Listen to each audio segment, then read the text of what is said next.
Bonjour, bienvenue à vous dans cette vidéo où je me retrouve dans la concession Fiat pour avoir aujourd'hui à l'essai une Fiat 500. Anthony, merci de m'accueillir dans la concession Espace Davis. Peux-tu m'en dire un peu plus? Je t'en prie David, bonjour.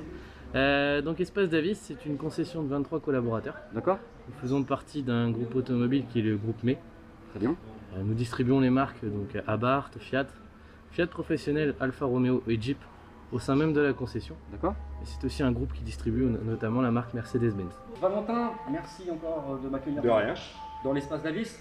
Peux-tu m'en dire un peu plus au niveau des déclinaisons de la Fiat 500 qu'on a connue, la première génération, jusqu'à la nouvelle version qui est sortie en 2007, si je ne dis pas de bêtises? C'est ça, et restylé en 2015, oui. D'accord. Et aujourd'hui, on arrive à ce résultat-là. L'icône des années 50, 60 reviennent en version toute électrique cette fois-ci pour respecter toujours plus de normes et de contraintes environnementales. La petite 500 a pris du poids et a grandi par rapport aux toutes premières versions qu'on appelait les petits pots de yaourt. Tout à fait. Produit entièrement nouveau, d'accord, qui a pris un petit peu de volume par rapport aux anciennes, pour adapter les batteries notamment, produits fabriqués sur des nouvelles plateformes qui sont situées à Turin, celle-ci retour en Italie pour la fabrication de la Fiat 500 et pour l'incorporation de toutes les nouvelles technologies que l'on peut y trouver. Donc sur des voitures de ce segment-là, on y retrouve des technologies de gamme bien supérieures comme l'Apple CarPlay sans fil avec la rechargement par induction, donc tous les câbles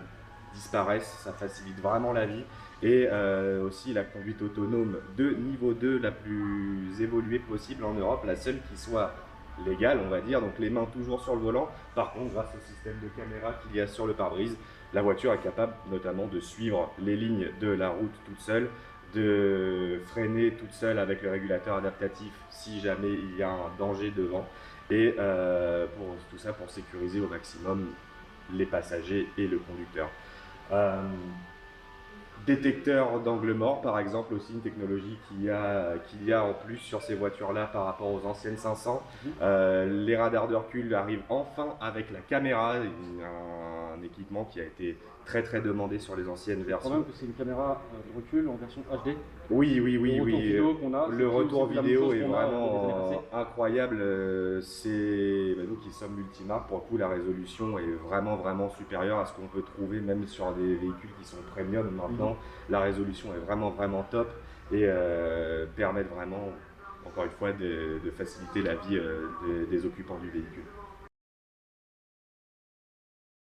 Théo, vous me mettez gentiment à disposition le modèle qui est derrière nous. Peux-tu m'en dire un peu plus sur ce modèle-là justement? Oui, bien sûr. Alors celui-ci, ce modèle-là, on est sur une Icône Plus.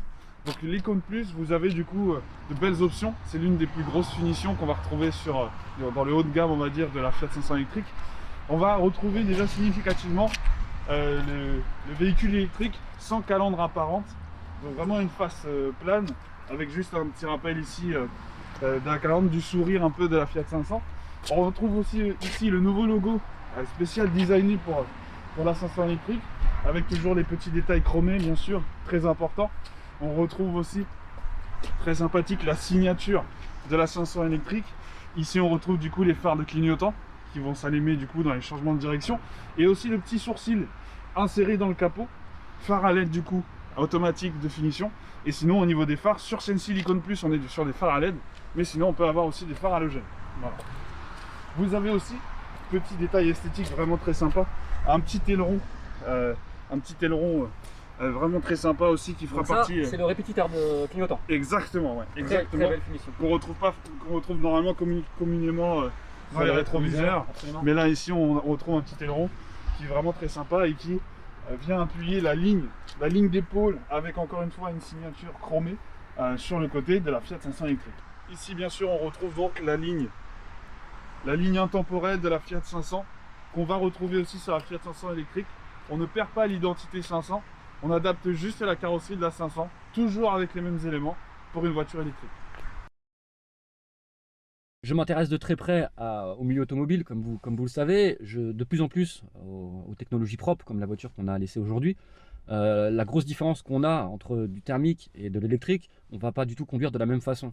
Alors, n'allez pas croire qu'une voiture électrique est moins performante, Justement, Bien au contraire. bien au contraire, elle est Plus performante. performante qu'un véhicule thermique. Voilà, c'est ça. Alors, c'est juste une manière différente d'aborder la façon de conduire, hein, tout simplement, et d'utiliser un véhicule et de se mouvoir. Déjà, il n'y a plus le son ou le bruit en fonction des véhicules. Il n'y a plus aussi cette difficulté à passer les rapports. Il n'y a plus aussi ce problème d'engagement sur la voie rapide, Bien ce sûr. genre de choses. Là, par exemple, le moteur est allumé. Là, par exemple, le moteur est allumé et on entend On entend strictement rien du tout. du tout. C'est fou. Donc là, le contact est mis. Si je devais appuyer mettre la première et appuyer sur la pédale d'accélérateur, le véhicule se déplacerait. Exactement, sans problème. Super. Tout ce qu'on peut entendre, du coup, c'est juste la climatisation automatique. Si j'appuie juste ici, D'accord. c'est le seul petit son qui peut intervenir et peut-être venir... Déranger le silence.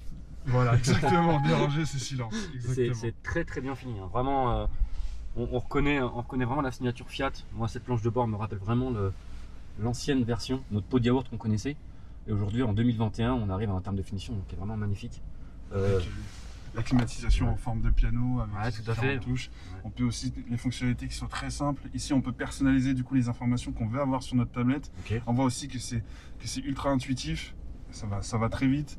En termes de médias, quand on veut avoir la musique, on a le choix entre la radio et aussi utiliser son Sur téléphone. téléphone, d'accord. Exactement, donc là il n'y a pas de dispositif associé. Ok. Mais ici on retrouverait du coup la lecture où on pourrait parcourir dans son téléphone. dans son téléphone, et on peut aussi régler bien sûr les réglages audio.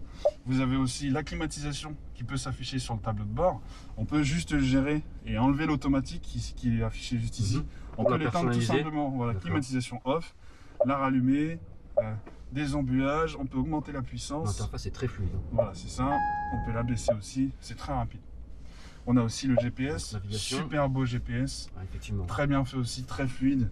On peut changer du coup les réglages. Passer Et en on a 3D aussi, dans 2D. exactement, et on a aussi, tu vois, il y a Les petite- bornes de recharge qui s'affichent. automatiquement. Alors ça c'est très bien, je pense, Exactement. parce que ce véhicule s'adresse vraiment à un public qui va faire principalement de la ville. Ouais, ouais. On peut quand même s'aventurer aujourd'hui avec un véhicule comme celui qu'on a laissé aujourd'hui Mhm. à partir. Admettons, on est à Évreux, si on veut partir en Bretagne, on pourrait, grâce au réseau de bornes qui est mis à disposition, et avec ce GPS là, c'est d'autant plus facile d'aller chercher un point de recharge. Exactement. Alors après, juste calculer sur la route, par exemple, si on voudrait aller en Bretagne, on pourrait juste noter l'adresse, Très bien. et on aurait du coup sur la route la possibilité de trouver des stations de recharge qui s'affichent juste ici. Super. On a juste à appuyer sur le bouton, et même quand on met un parcours, le parcours nous propose à chaque moment possible de pouvoir recharger le véhicule Différentes étapes. à proximité d'une sortie. Donc voilà, ça y est, je me retrouve à l'intérieur du véhicule. Donc mon smartphone dans les mains. Je vais faire exactement ce qu'ils m'ont dit. Je le pose. Hop, et effectivement, il se met en charge. Ça c'est vraiment super. Alors je vais essayer de rajouter mon téléphone. Donc association, recherche du Bluetooth. Alors peut-être qu'il va falloir que je le fasse avec mon smartphone directement. Alors hop, donc là je vais dans réglages. Voilà, Wi-Fi, Bluetooth. Ah bah regarde, Oxmo Auction, donc ça c'est ma caméra. Voilà, donc le véhicule est ici, on va pouvoir se connecter. Voilà, on voit qu'ici il a reconnu. Jumelé. Oui.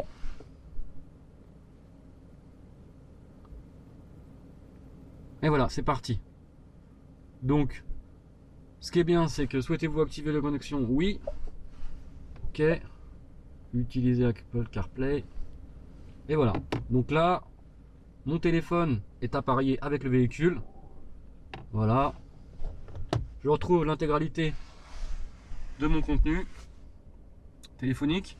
Si je veux de la musique, message, musique. C'est vraiment très intuitif. Donc, hop. On a à l'intérieur, je tiens à le préciser, le système Isoflex pour attacher les sièges des enfants à l'avant comme à l'arrière. Pour une petite citadine, un pot de yaourt, je trouve vraiment l'habitacle quand même très bien conçu. On a vraiment du volume. Et ce que j'apprécie le plus, c'est cette luminosité apportée par le vitrage de l'automobile. Sans oublier, tout ceci se fait grâce à ce magnifique toit panoramique. Contact. Voilà. Magnifique planche de bord. Donc pour démarrer, une pression sur la pédale de frein. Une pression sur le bouton de démarrage. Voilà, le véhicule est allumé. On va baisser la musique. Cette touche là nous permet d'accéder au GPS, Donc, admettons, on va aller à Évreux, recherche. Alors, je trouve vraiment l'interface très très rapide et très intuitif. Donc, un petit temps de recherche. Voilà, Évreux, hippodrome.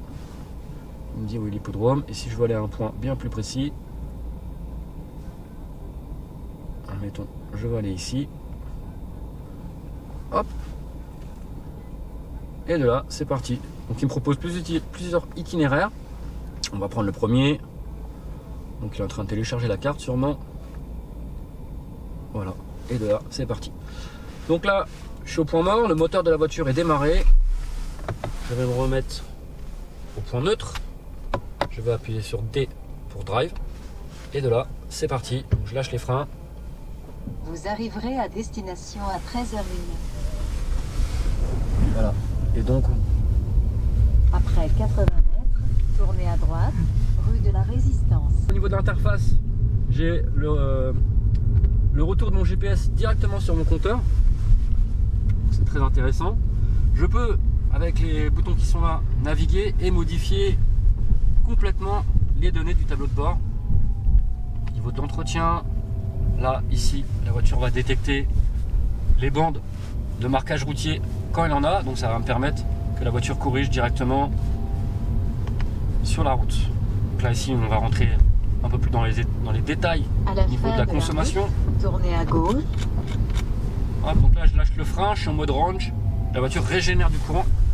Ici, on voit avec le petit voyant, quand j'accélère, on consomme de l'énergie. Quand je lâche, on récupère de l'énergie. Voilà. Il nous dit la consommation instantanée. Ce véhicule sera un véhicule secondaire. Son utilisation principale sera urbaine ou extra-urbaine. Rien ne vous empêche néanmoins de vous aventurer sur les voies rapides. Mais il faut savoir que son autonomie sera clairement réduite puisqu'on passe une autonomie extra-urbaine, urbaine 300-350 km. Si on s'attaque à de la voie rapide ou autoroute, on va redescendre sur du 200 km environ d'autonomie. Donc bien entendu, sur ce véhicule, on va retrouver une multitude d'aides à la conduite, à commencer par le régulateur de vitesse, le maintien dans la voie, l'ABS, l'ESP, mais aussi le régulateur adaptatif. Et ce que j'apprécie vraiment, c'est les démarrages au feu. On a plusieurs modes de conduite. Là, on est actuellement en mode range, c'est-à-dire qu'on va récupérer de l'énergie à la décélération. Là, j'ai mode normal, et là, vous allez voir que ça va vraiment changer la donne. Donc on part d'un feu, toujours dans le plus grand des silences. Mais là, ce qui va se passer à la décélération et surtout à l'accélération, c'est ceci.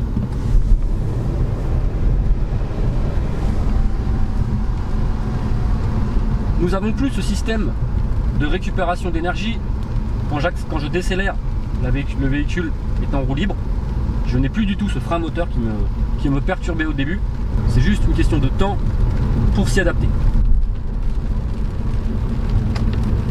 Alors nous aussi actuellement nous roulons en mode valve ouverte.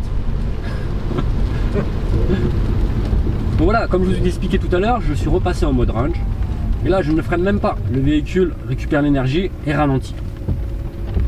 Du coup on oublie complètement le fait de changer son pied de position, puisque le véhicule s'arrête tout seul.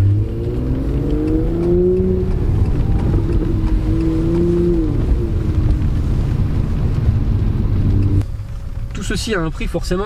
Le modèle que nous avons à l'essai coûte lui 33 300 €, hors prime gouvernementale. Une carte grise qui vous coûtera, comme on l'a dit tout à l'heure, 0 €. Et surtout, quel bonheur pour nos oreilles et la planète. Je le répète encore une fois, quelle jouissance de se déplacer dans le plus grand silence. Une chose à savoir aussi, c'est que dans un futur proche, les agglomérations, telles qu'elles soient, vont consacrer des zones à émission zéro et vous ne pourrez accéder à ces zones qu'avec des véhicules propres comme la Fiat 500. Merci monsieur. Ah, faut que j'aille à Optique 2000, je sais plus où il est. D'ici, je voudrais aller à Optique 2000 à Évreux. L'une des options est Optique 2000, rue de Grenoble. Je peux appeler l'un de ces lieux où vous obtenir un itinéraire si vous me le demandez. On appréciera forcément la connectivité entre le téléphone et la voiture. puisque là, d'un clic, je vais aller chercher mes nouvelles lunettes. Android Auto, Apple CarPlay, Uconnect. On appréciera grandement son rayon de braquage qui est juste hallucinant. On tourne sur place sur un rayon de 10 mètres. 10 mètres, on tourne sur place. C'est un coup à avoir le tournis quand même. Sur ce véhicule, ne cherchez pas les poignées. On appuie directement sur un petit bouton, on déverrouille et on pousse. Bienvenue en 2021. Bah écoutez, cette Fiat 500, je vais pas en dire du mal, clairement, puisque j'ai effectué un petit peu de route avec cette voiture là et elle est vraiment très agréable. Elle est relativement intuitive. Il faudra quand même se faire la main au niveau du mode de conduite, le range, là où on a la possibilité de récupérer de l'énergie. Ça demande un petit peu de vigilance, je dirais, et tout simplement aussi une prise en main. Le fait de plus du tout toucher à l'accélérateur, puisque dans ce mode là on va avoir une régénération, on va récupérer de l'énergie, hein, tout simplement. On va recharger notre batterie dans la phase de décélération et de freinage, mais vraiment c'est vraiment extrêmement amplifié, donc on a vraiment plus besoin de changer son pied au niveau de passer de l'accélérateur au freinage. Ça c'est vraiment très agréable. Le confort de conduite, le châssis quand même, faut dire ce qui est au niveau des suspensions, on est sur quelque chose de ferme, mais ça reste largement correct, hein, on est quand même bien suspendu. Ça là-dessus il n'y a pas de problème. Voilà, là on se déplace à environ une vingtaine de km/h dans le plus grand des silences, et ça j'aime beaucoup. Alors la tête des gens aussi, c'est avec sa couleur qui est magnifique, ne passe pas inaperçue, hein. Elle fait tourner les têtes, faut pas dire le contraire. C'est vraiment très agréable à conduire. Après les points négatifs, alors il y en a quand même. Alors à mon goût, c'est une voiture, c'est pas une familiale, hein. Tu ne pourras pas donc partir à Malaga avec ce genre de véhicule, en tout cas pas dans cette version là. C'est un petit peu normal, cette voiture est vraiment une citadine. Ça va être fait pour un couple avec un ou deux jeunes enfants, ou des enfants en bas âge, puisqu'ils seront vraiment très limités au niveau des places arrière. Mais cela dit, ça reste quand même un bon compromis.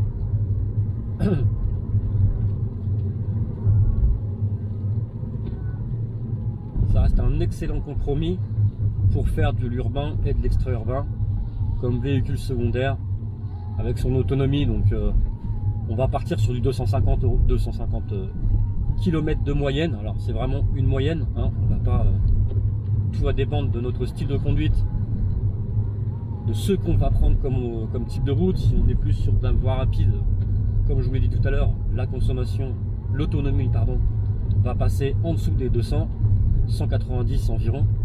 Et si vraiment on fait très attention et qu'on est très vigilant, je pense honnêtement qu'on est capable effectivement d'atteindre les 300-350 km avec le plein dans la batterie.